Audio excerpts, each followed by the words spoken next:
Paralyzed by pairwise dice, then attend to this heaven slice of an angel wrapped in skin. Though dice and woes of life, love deprived, thinking her vibe. What's the meaning of life? One subjective paradise, crystal chandeliers, motions reflected. Often mirrors appear clear, running from ear to ear. Craving that raven rain, rekindle the flame. Closer she draws near, stay there. Remove your underwear, shove it somewhere over there. In paradise, we know our purpose. In paradise, we know what our worth is. In paradise, we manifest dreams. In paradise, truth is what you conceive. Boom, boom. Hello, everybody, and welcome to this edition of the Unpopular Hour. Of course, I'm your host, Matt Clark, and man, I tell you what a night for the Thunder. The Thunder had a huge win last night on, I was really excited about. They had a huge win last night, and I was extremely excited about the Thunder and what happened with them last night. And, you know, the Thunder, of course, taking care of business against the Golden State Warriors, which nobody really had us giving us a chance. Now, I, on the other hand, was saying that the fact that Golden State has a horrible road record. I mean, they're fantastic at home, but a horrible road record. And what part of why I was saying that was because when that little skirmish between Poole and Draymond happened at the beginning of the year, I was like, that's really going to cause some issues. And everybody was like, oh, you're crazy. I was like, no. Excuse me. That was going to cause some issues. And I think what happened is that Golden State on the road, this is how when you travel, and those of you that are athletes, y'all remember how it works. When you're at home, you very rarely see your guys. I mean, you see, a pregame or whatever, but basically in the NBA, you don't see each other, okay? On the road, you stay in the same hotel, you have team practices, you have team meetings, everything is together. So you see each other a lot more. And I believe that the younger players are hanging out with each other and the older players are hanging out with the older players. That's the way I see it, and I think there's a rift in the locker room. But that being said, Golden State, did what they had to do, and Draymond did what he had to do because he's trying to get rid of Poole just like he got rid of KD. He wants to be part of the big three because he was the big three. He went and got KD, all of a sudden he was on the outside. And then the emergence of Jordan Poole comes in, all of a sudden he's on the outside again. And what does he do? He gets rid of Kevin Durant by being an ass and threatening him and wanting to fight, all that nonsense. Kevin Durant's gone. Then he punches Jordan Poole because Jordan Poole's getting ready to get a contract. Well, they gave Jordan his contract. Now the question is, for Golden State, what do you do? Do you continue this? Because this is not going to change. The dynamics are not going to change. You sucker punched your teammate. Not going to change. Not going to change. So anyway, the Thunder took care of their business last night. Loved what I saw from them, beating the Golden State Warriors 137-128. Thunder are now improving to 31-34, and I believe we're now 11th in the West, and I'm going to check that here in just a second.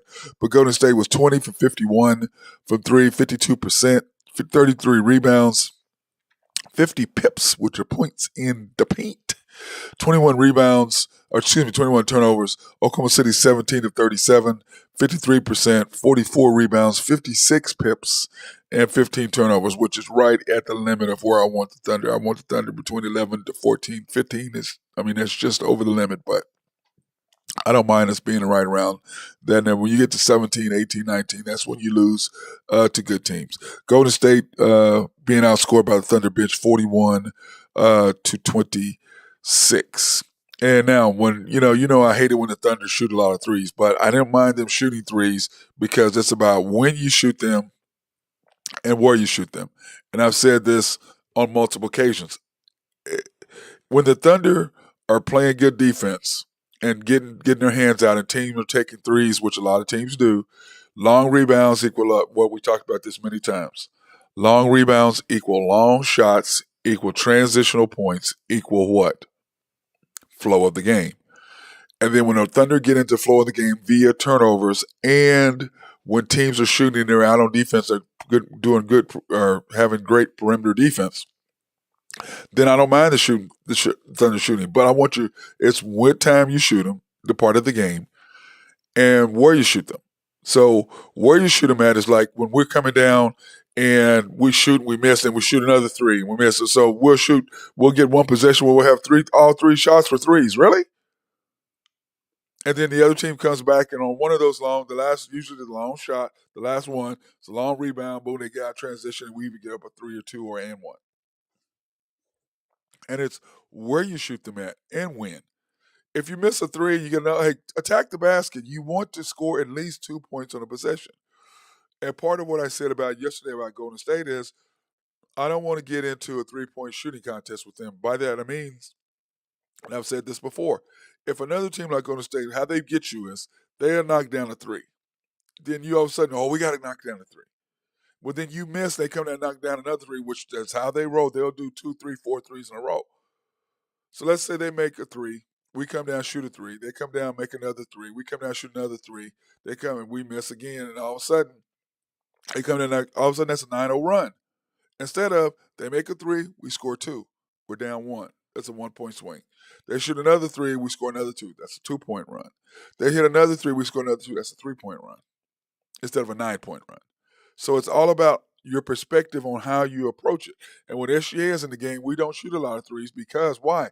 Because he's in a constant attack mode, and then we're moving without the basketball, and we're cutting through. Now Isaiah Joe loves him, and so did I'm gonna mention his name because I don't want Drew Hinthorn and Randy to give me any crap about this particular guy who's now with the Celtics.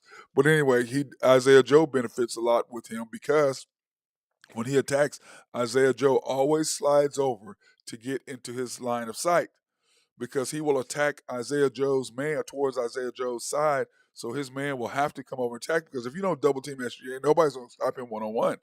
Now, he does have a lot of trouble with guys with longer arms, like Kuminga last night.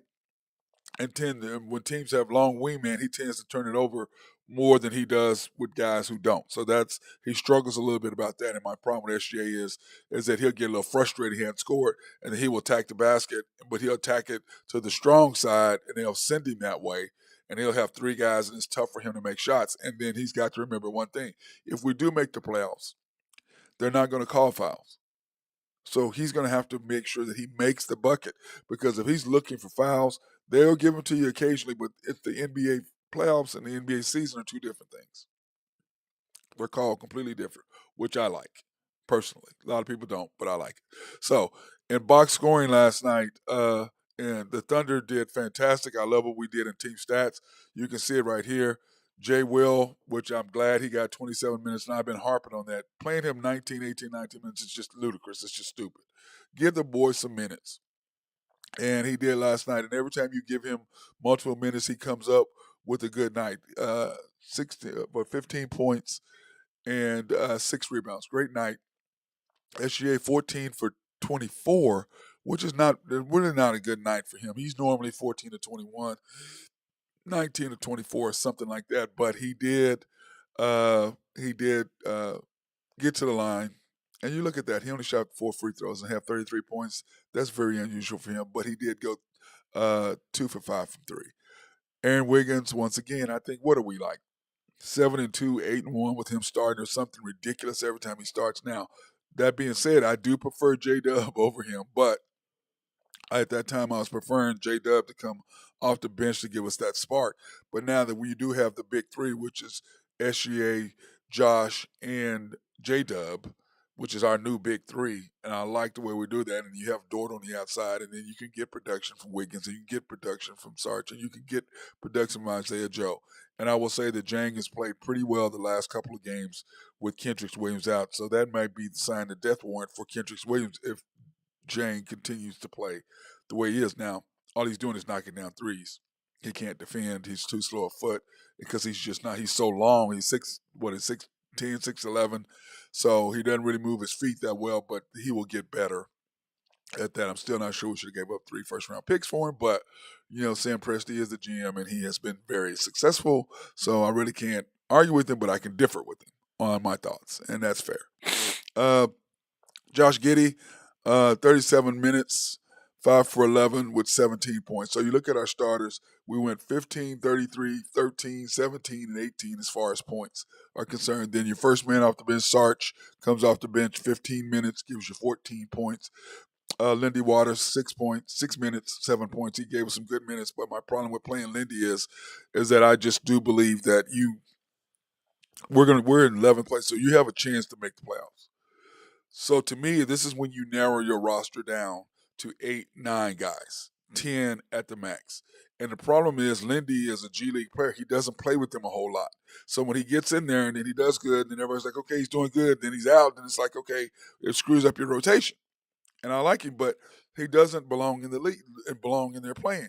You need to have your normal starting five, which is SGA, Josh, J Dub, J Will, and Dort. That's your starting five. And then the way with Sarch is playing, you got Sarch as your sixth guy, you got Isaiah Joe as your seventh. And if you're going to continue to play Jang, that's your eighth.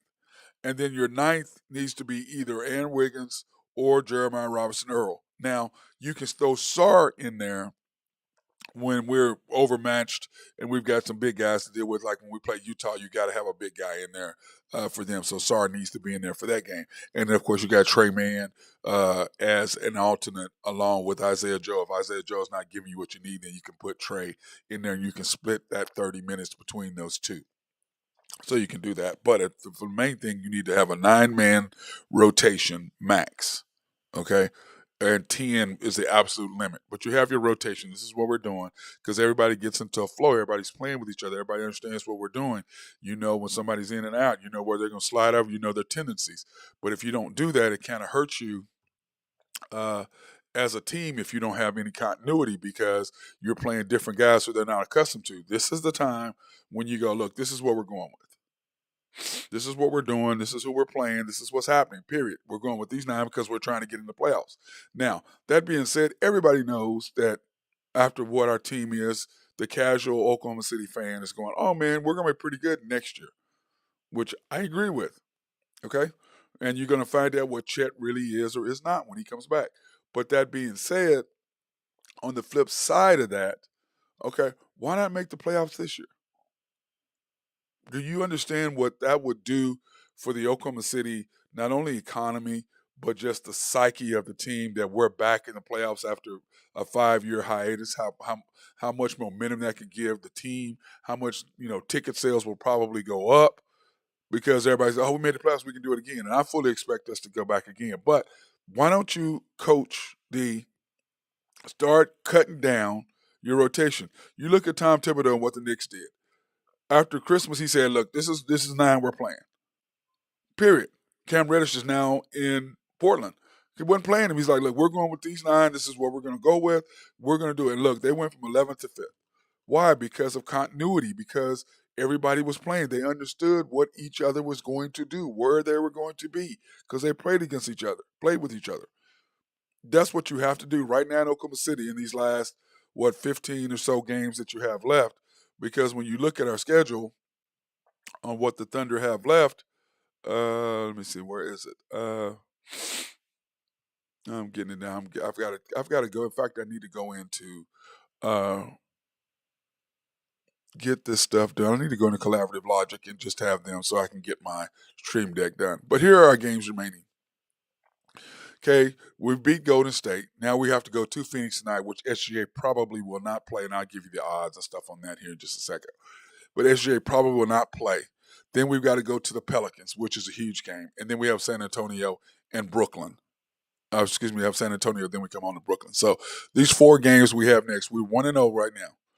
Now, I don't know if we can beat Phoenix without SGA. I don't know if we can beat Phoenix with SGA because of that 6'11" monster, 7-foot monster that used to be in Oklahoma City. But then you got to go to New Orleans. It's going to be a tough win. So we need to get that win. And then you come back in a back-to-back at San Antonio, and you got to get that. And San Antonio is pretty much tanking, so we should be able to get that. So by all means, if we go 3-1 in this, that eliminates that 4 losses that we had while SJ was out. Those 4 straight losses while SJ was out. So that alleviates that. So that gives us a chance to get back in the groove and go, okay, now we're back into the hunt. And then we have Brooklyn as home. And of course, I don't know if SGA will play or San Antonio game. I don't know if he'll do that because it is a back to back, and he's usually not playing right now because coming off an injury. So when you look at these next 4 games or five, let's go 5 games. Let's go. We're 1-0 this far. We have Phoenix tonight. Then Saturday we have at New Orleans, and then Sunday at San Antonio, then Brooklyn home. So the next 5 games, if we can go 4-1, 3-2 at worst, Oklahoma City has a chance to really step up and do something right now. But the question is, who are you going to play? Because as I've told you, this coach costs us 6 to 8 points a game. And, if you don't believe me, you just go look. You go look at what the score was, and then you look at a lineup that he plays. And then you look at what that score is when he takes that lineup out. Okay? It's about lineups and who you have playing. And I don't understand why he doesn't get that. But you've got to understand that we're trying to win. If you're truly, truly trying to win, and somebody asked me this last night at the Thunder game, they're like, are we trying to win or are we trying to give the appearance of winning? And I thought about it for a second. I go, well, you have a very good point there because if you're trying to win, you're playing your best players to get it done. If you're doing the appearance of trying to win, then you're playing players and you're doing things and you are putting the team in harm's way in order to lose the game or possibly lose so that you can have a better draft stats. Okay. Now, to me, I get that, but our team is pretty good right now. You have a good 3 young players. You got SGA, you got Josh, you got uh, J Dub, and you got Dort for D. So you got 4 guys right there. Then if Chet comes in, you got something there. Then you got Jang. He's developing. I don't know what he's going to do, but you still got some draft picks. What are we still missing? Shooters and inside presence. Now, Chet's going to block some shots clearly because he's going to be able to do that. But the question is, how durable is Chet? He's a Poco to me, and so we shall see what's going to happen with that. So tonight's game, the Thunder, like I said, are at uh, they are at Phoenix tonight. The Suns are 36-29. The game will be at 8 o'clock tonight, our time, obviously, because it is a West Coast game. So it'll be at 8 o'clock tonight on Bally's. Thunder are 31-34, and we're 13.5 underdogs, which is a lot of points. But I think they know that they're believing the SGA is not playing, and they don't think we're going to be able to keep up with them. Now, if SGA was playing, I don't think that would be a 13-point. I think that's a lot of points. 233. I think we'll get that over for sure because I don't think they can stop us from scoring. I think we will be able to score if we do what? If we hear my keys to the game, if we do these things, if we get off to a good start every quarter, which is what I say every week or every game. We play great team defense. In other words, don't allow Booker and Chris Paul to get to their spots.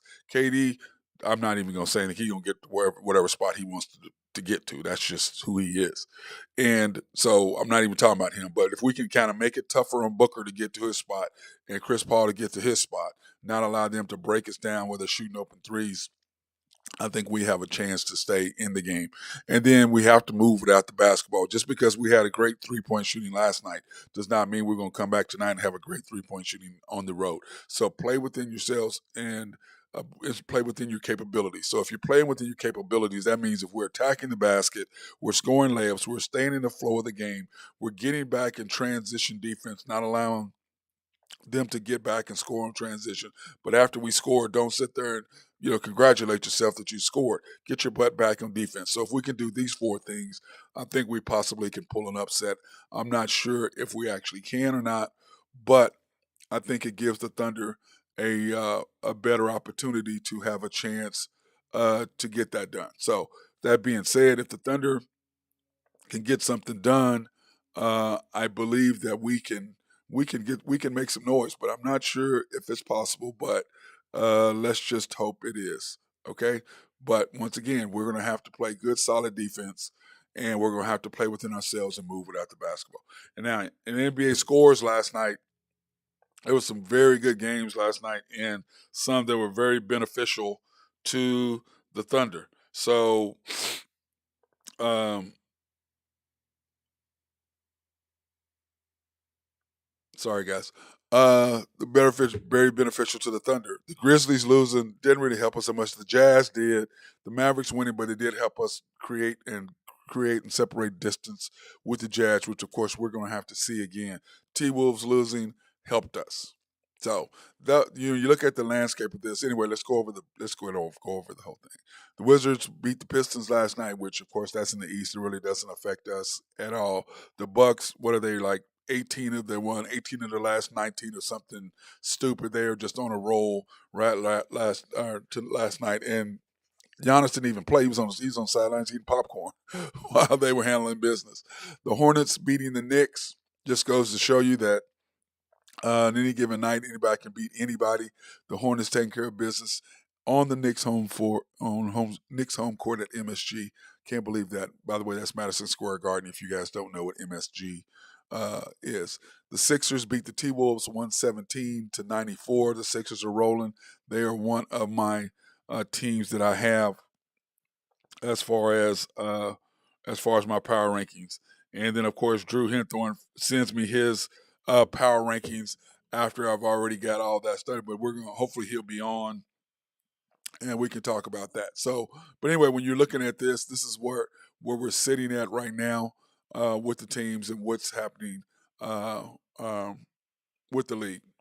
Thunder, great win. Man, every time I look at that, I was like, man, that's so nice. 137 points. We are scoring points. Remember, last year we couldn't score to save our lives. And now we're averaging 118 points a game. So I like what I'm seeing for the Thunder. NBA games today. Hawks at the Wizards. Doesn't affect the Thunder. The Mavs at the Pelicans. That is a huge, huge deal for us. Hopefully the Mavs can beat the Pelicans to give them another loss and let us inch closer to them.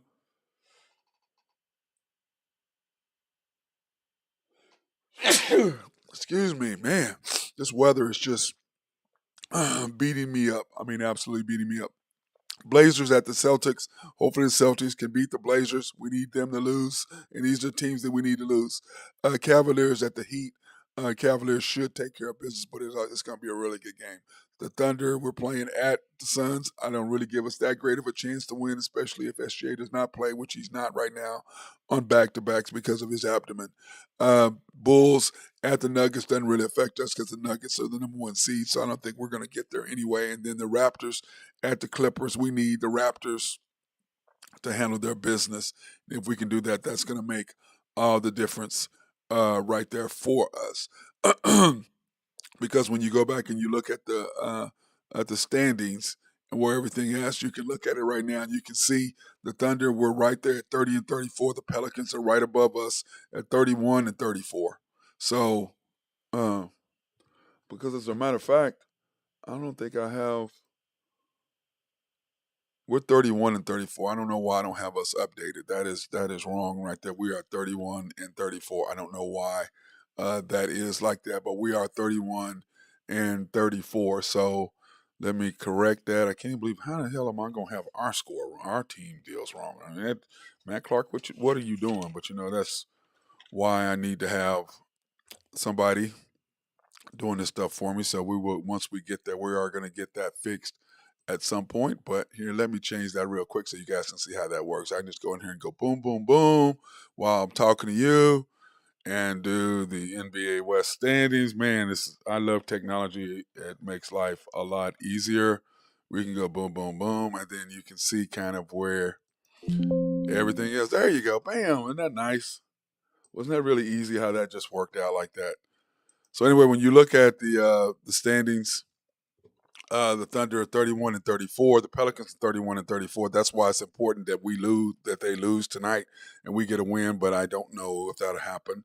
The Lakers are right there at 32 and 34.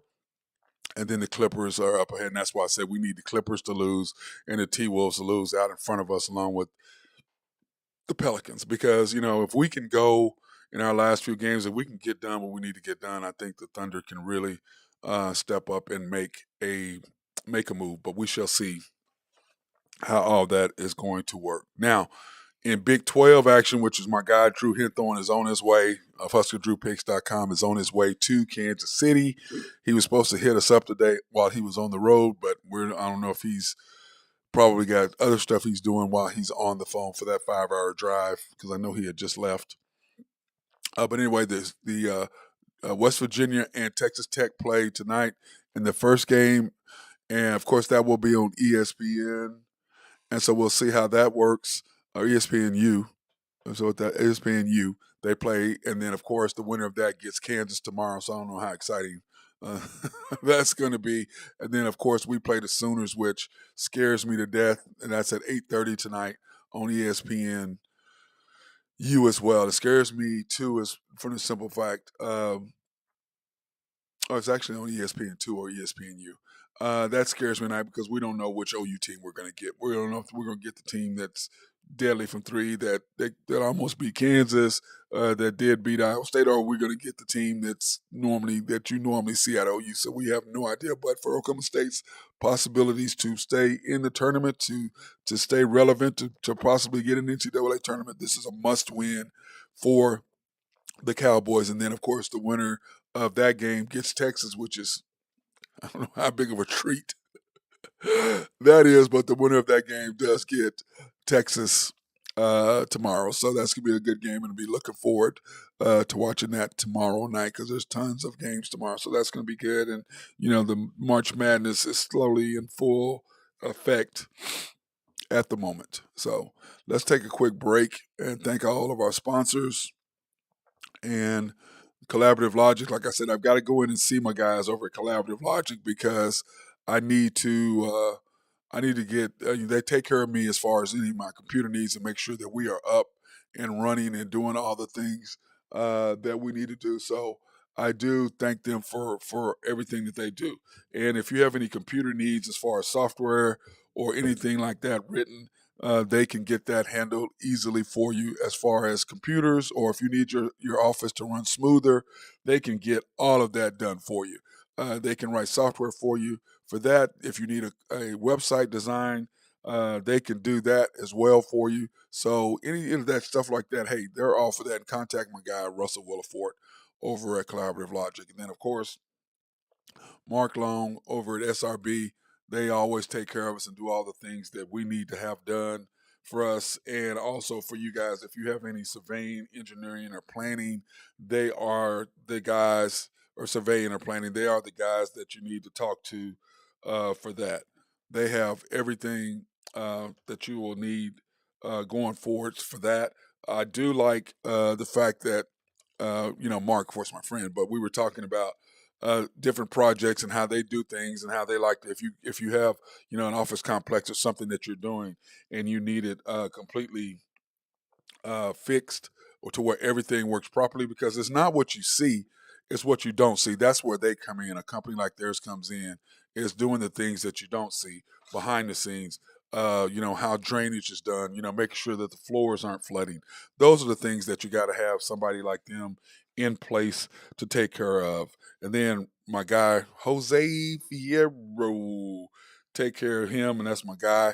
Anything that you need as far as rocks and stuff to be removed, he is the guy for that. So Jose, I mean, yeah, but I think most of his stuff is really for road work. So if you guys know any people who are doing the highway stuff, he's mainly for that.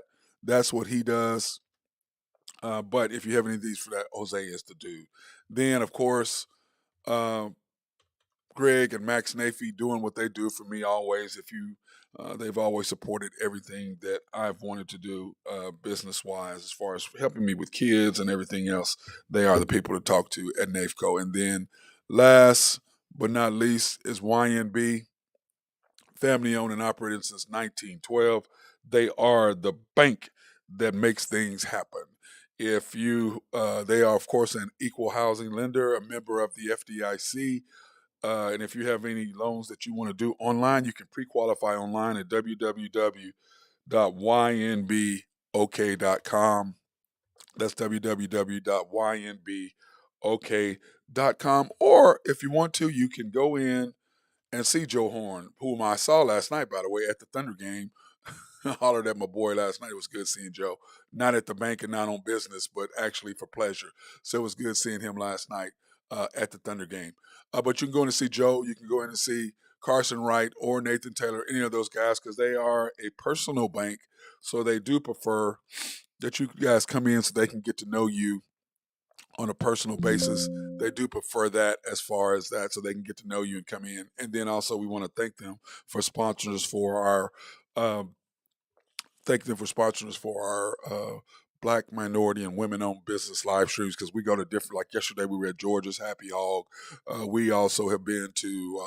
We go to Cutting Up Barbershop and Salon. Then we went to the Boot. We've gone to Cat's Tavern. So we go to different women, Black, and minority-owned businesses to do our live streams, and we want to thank them for supporting those businesses in the Oklahoma City area. And in fact, sometime probably we may do that next week, since I don't have to train kids next week. I may do my Tulsa trip, because I've been trying to get to Tulsa to do my Tulsa stuff. I want to go up there and I want to do stuff at the Greenwood Museum, which is a fantastic location, and then also do some remotes up in the Tulsa area. So I'm going to work on getting that done. Now, Drew and I have had our fun with the power rankings, going back and forth with power rankings, and here is Drew's power rankings now for the NBA, of course. I've got the Bucks, the Nuggets, the Celtics, the Suns, and the Cavaliers as my top five. His are the Bucks, the Nuggets, the Suns, the Celtics, and the Sixers. Now, then, of course, he's got the Sixers six, and I've got the Cavaliers. I don't even have the Cavs in. Well, I've got the Cavaliers. I'm sorry, fifth. He's got the Sixers fifth. He's got Golden State six. I don't have Golden State in there at all. I've got the Cavs in front of them, and then of course he's got the Mavs at number seven, the Lakers at number eight, the Clippers at number nine, the Hawks at 10. He just loves those Hawks. I mean, I love Trey too, but he loves. I think it's just because he loves Atlanta. He loves those Braves, so I think he just loves the Hawks because they're in Atlanta. That's what I think, the reason why he throws that up there. But I do have the Kings, the Knicks, the Wolves, and the Mavs. I do not have the Clippers in there, nor do I have the Lakers, because he's far more bullish on them than I am. I think the Knicks are playing really well. The Kings, I've liked them all along. He's still waiting for them to falter. I said that they weren't. I've liked them from the very beginning, and he said they'd fall apart. They have not done that. Mike Brown has done a fantastic job with them, keeping them up and running. And of course, like I said earlier, the Knicks under Tom Thibodeau is just playing really, really good basketball right now, even though they did lose last night. And then, of course, the T-Wolves with Ant-Man he's just a beast. He is just a beast, and only is going to get better. And then the Mavs with the addition of Kyrie, I think, even though they're not playing defense, I think they're going to be a tough out and a tough thing for people to get out. So, all right, now, speaking of Drew Henthorn of HuskerDrewPicks.com, let's do his. I don't know where Drew's at. I thought he was going to be on today, but clearly he's not. Now, of course, all the big tournaments all start today. And so that's why he's loaded up with college basketball for his picks for today.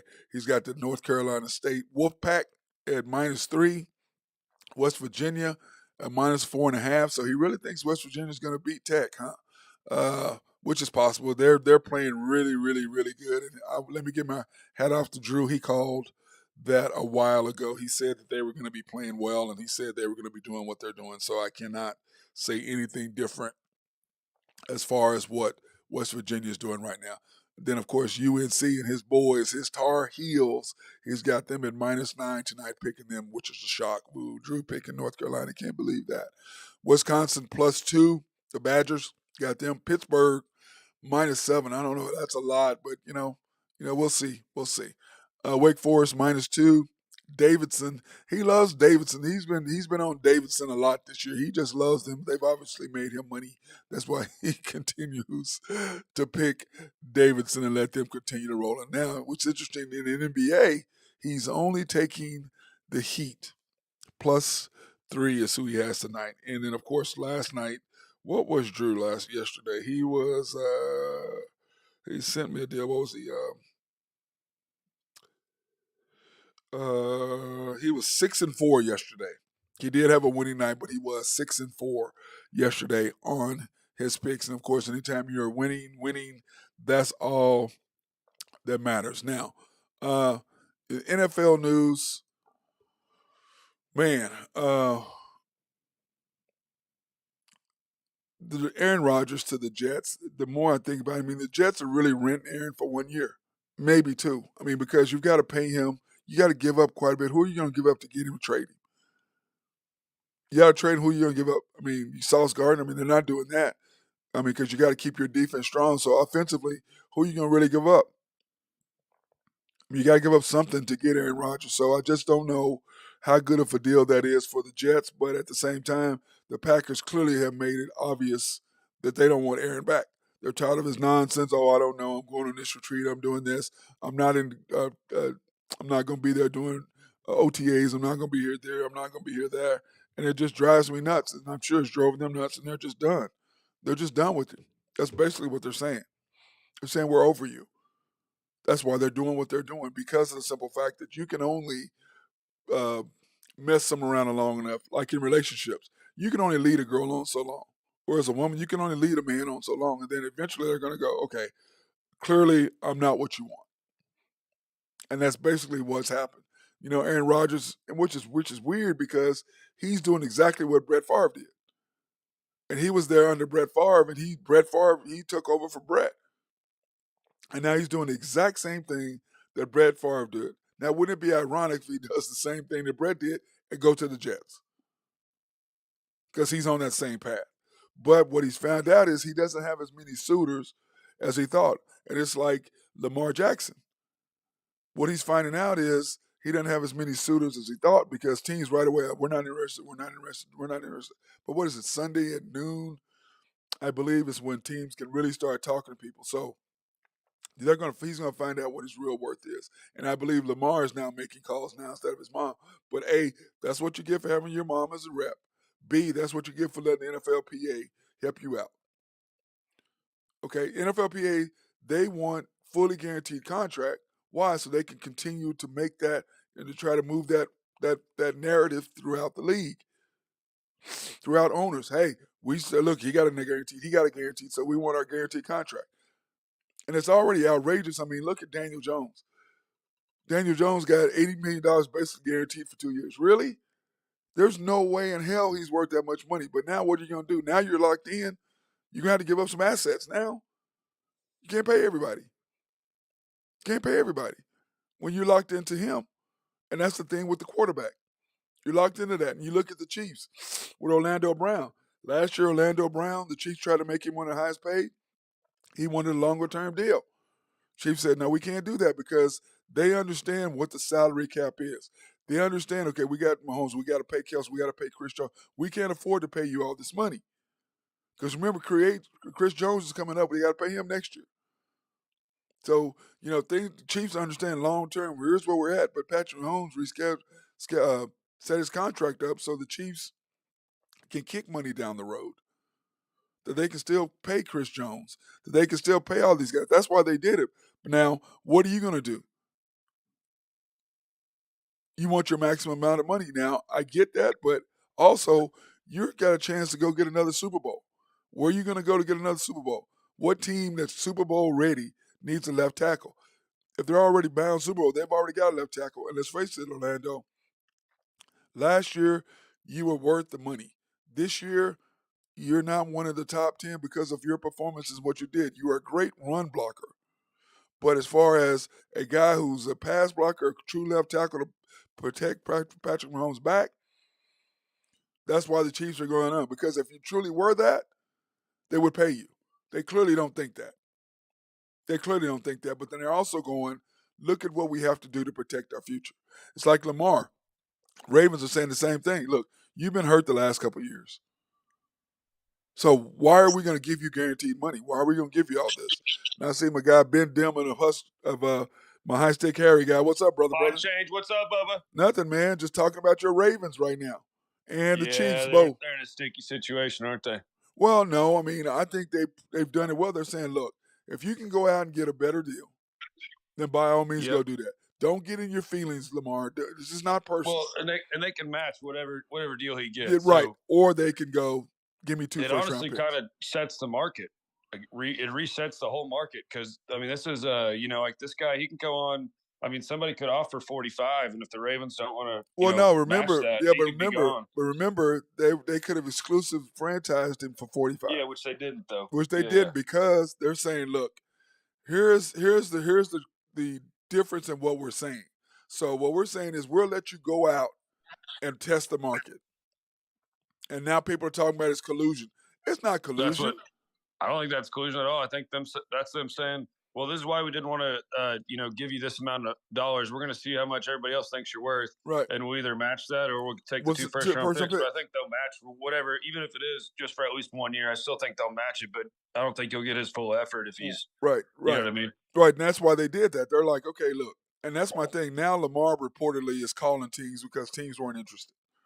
Yeah, they're playing hardball there. Yeah, they're so teams are going, look, this is the thing, like the same thing with Aaron Rodgers.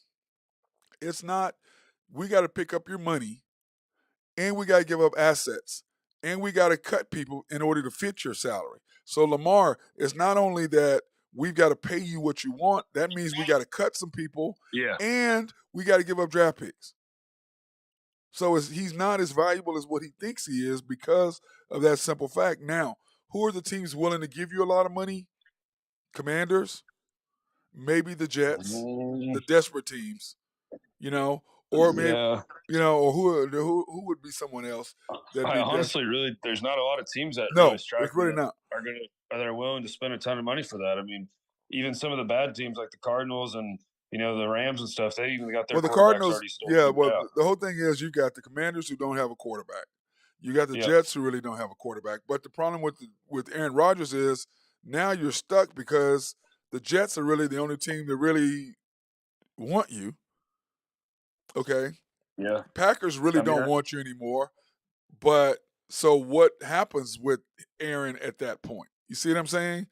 And I Green Bay. understand. So Maybe the Jimmy G situation will help figure some things out. I don't know because he's not. I don't know if he's going to stay there.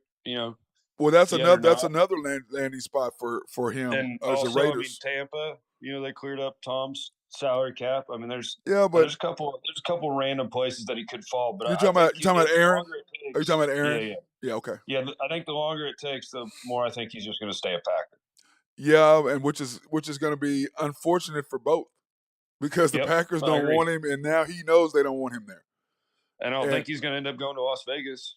Well, I mean, Lamar. Where's the other place for him? The Raiders. That's what. Yeah, I mean, that'd be great. Or I mean, even Jimmy G. Yeah, but the whole thing is Jimmy his personality and who he dates. He love Vegas. Well, my deal with Jimmy G is he can't stay healthy, even though McDaniel liked him. Yeah.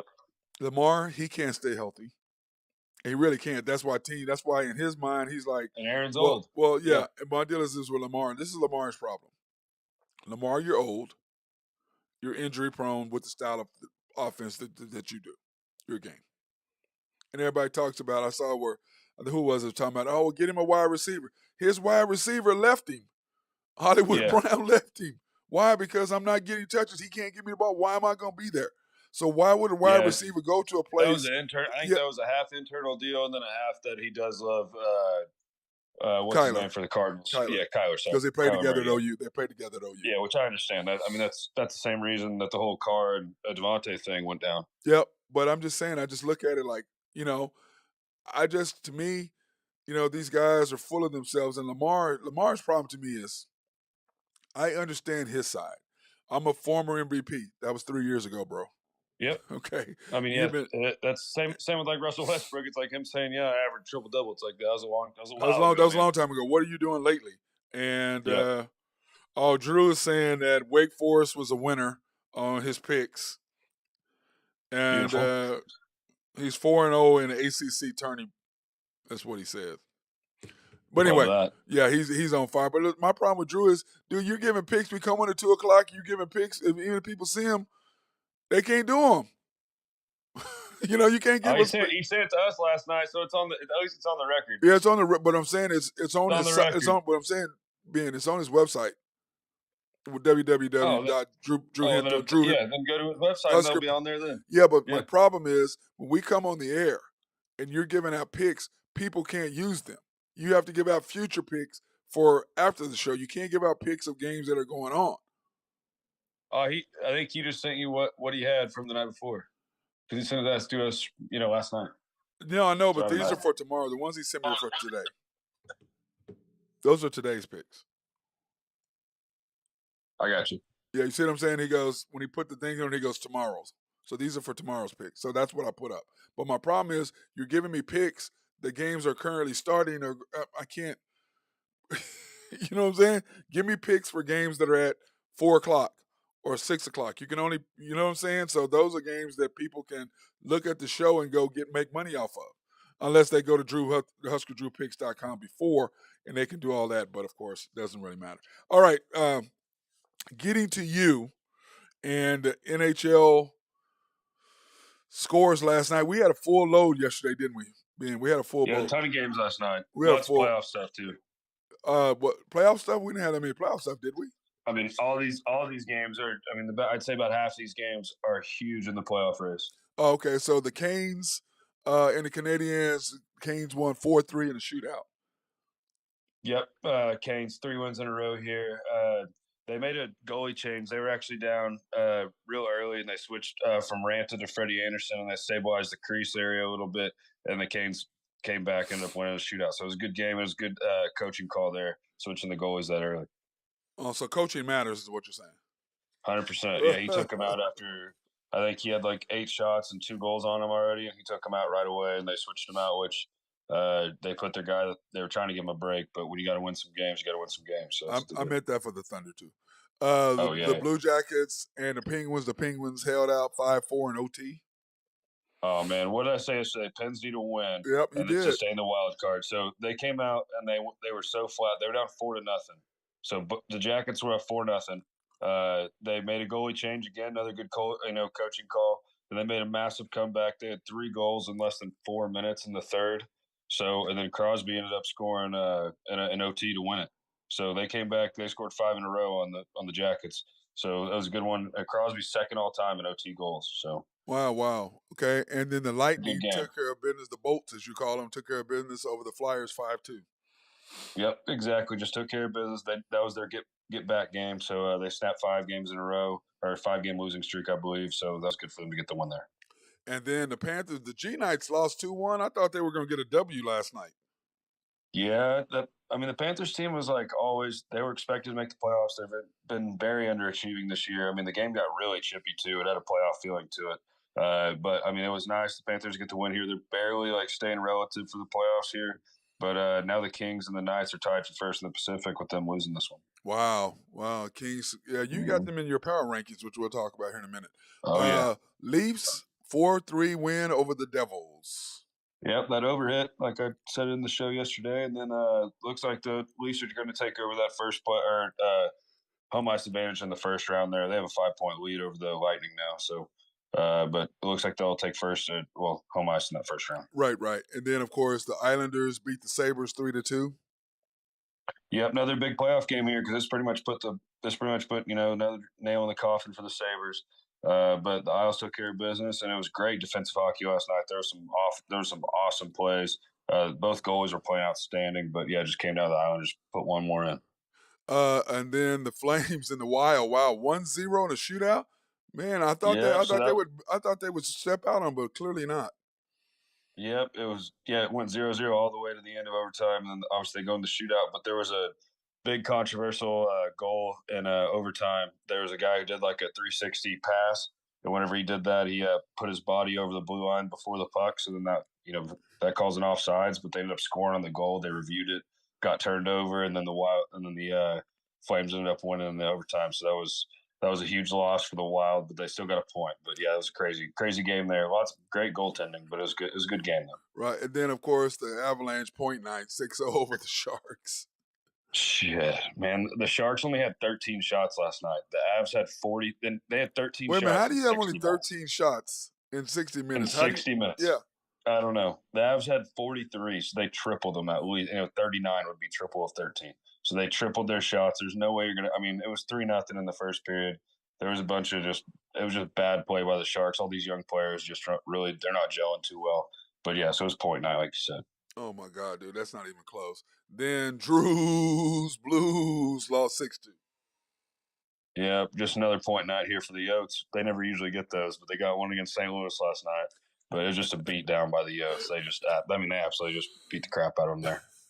I think they have something in for Drew. I don't think anything to do with Drew. I don't think the Yotes are happy with him. Yeah, For whatever they're not having it. Whether if it's his team or a bet that he's going on, they don't care. Oh, and then of course the Kraken took care of the Ducks, the unmighty Ducks, 5-2. Exactly. Good win here for the Kraken. Yeah, that's 5 in a row.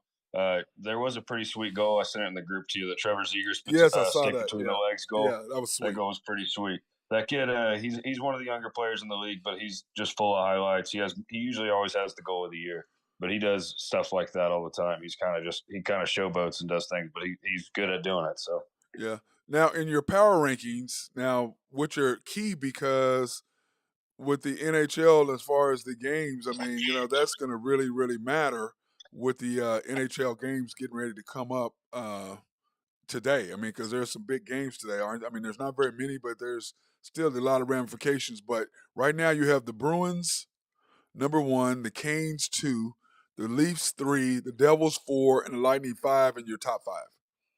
yep, and all those teams are all in the East as well, which is kind of interesting. The West is not as strong like this year.